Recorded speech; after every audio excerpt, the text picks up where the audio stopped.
Tienes una pistola en la mano y delante de ti un androide de rodillas que no se defiende, solo te mira y te suplica que no lo hagas. Detrás de ti está Kamsky, el que creó a toda esta especie, y te suelta un trato muy sencillo.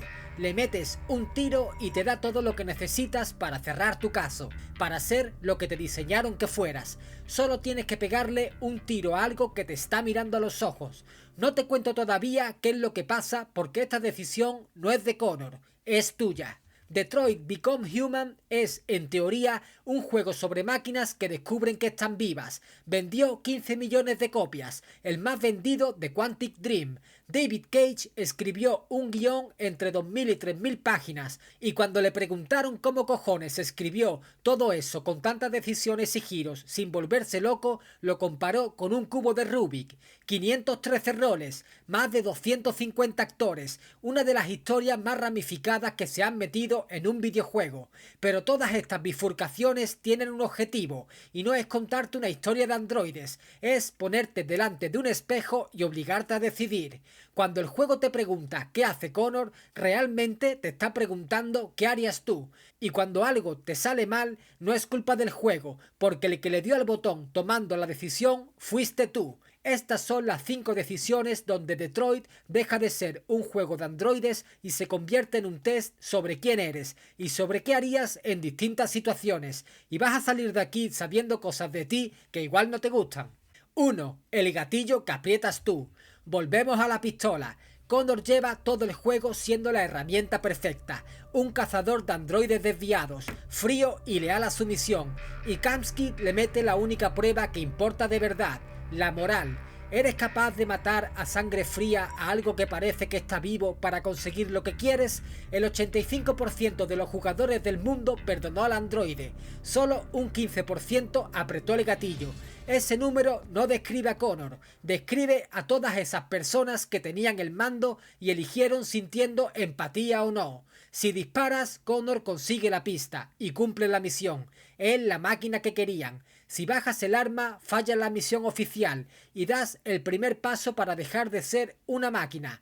Porque la prueba nunca fue para Connor, fue para ver si dentro de él había alguien. Esa decisión cambia todo lo que viene después, las opciones que tendrás al final y si Connor puede despertar o no. Connor no falló ningún test, lo fallaste tú al apretar. El juego no te juzgó por lo que hizo un personaje, te puso un arma en la mano y miró qué hacías con ella. Guarda la sensación que la siguiente no va de una persona, va de qué haces tú cuando te pisan. 2. Puños o manos abiertas. Marcus lleva a su gente. Los androides ya no piden permiso para existir, exigen libertad. Y el juego te pone en las manos la decisión más gorda de toda la historia. ¿Cómo se lucha contra la opresión? ¿Con las manos abiertas o con los puños? Esto es lo que más cambia el juego. Vía pacífica. Te plantas, te dejas disparar sin devolver el golpe. Convierte la masacre en un símbolo. Es lento y jodido, y depende de que aguantes sin responder al odio con odio. Vía violenta, respondes al fuego con fuego. Es rápido y es lo que te pide el cuerpo, pero mancha tu causa de una forma que ya no se limpia. El final de los androides cuelga de esto, si ganan o si los exterminan, y el juego no te dice cuál está bien, te enseña el precio de cada una y te deja con eso. Pero fíjate en lo que acabas de elegir. No elegiste cómo respondería un androide a la opresión, elegiste cómo responderías tú cuando alguien te pisa el cuello. Marcus solo es el reflejo de la persona que eres cuando crees que nadie te está mirando. 3. ¿Hasta dónde llegas por alguien? Kara no quería ser nada, una androide doméstica y punto, hasta que ve a una niña, Alice, en peligro y algo dentro de ella que no le venía de fábrica se activa. Todd, el padre, está fuera de control y tú estás en medio de los dos.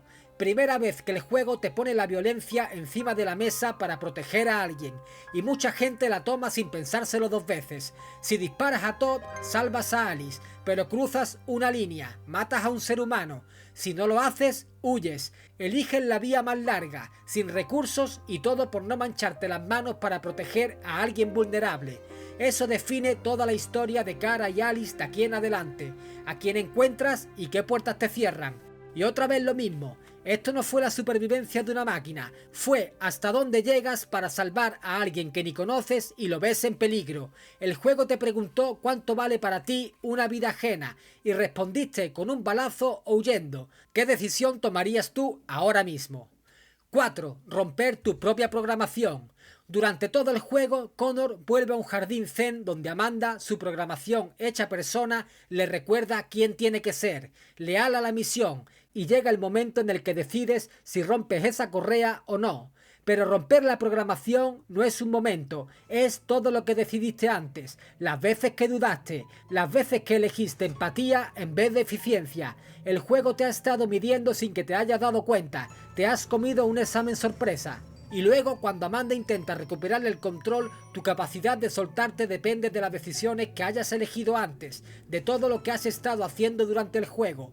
Connor puede acabar siendo el héroe de su propia historia o un arma que se vuelve contra todo lo que empezó a sentir, y eso lo has ido decidiendo poco a poco sin darte cuenta.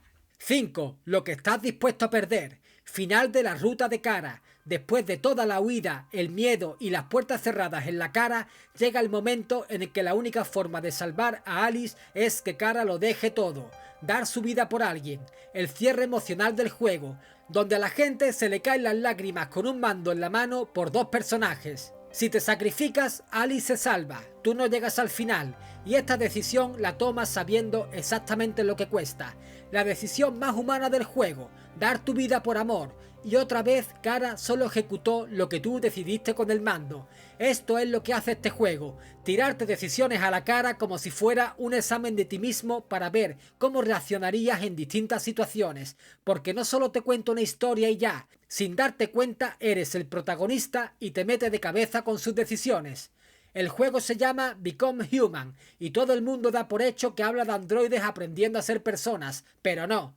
Habla de lo que descubres de ti mismo mientras decides por ellos, porque este juego, años después, sigue siendo el top decisiones, no por los gráficos ni por los actores, que son buenos, sino porque es de los pocos que te hace una pregunta de verdad y no te deja escapar de la respuesta.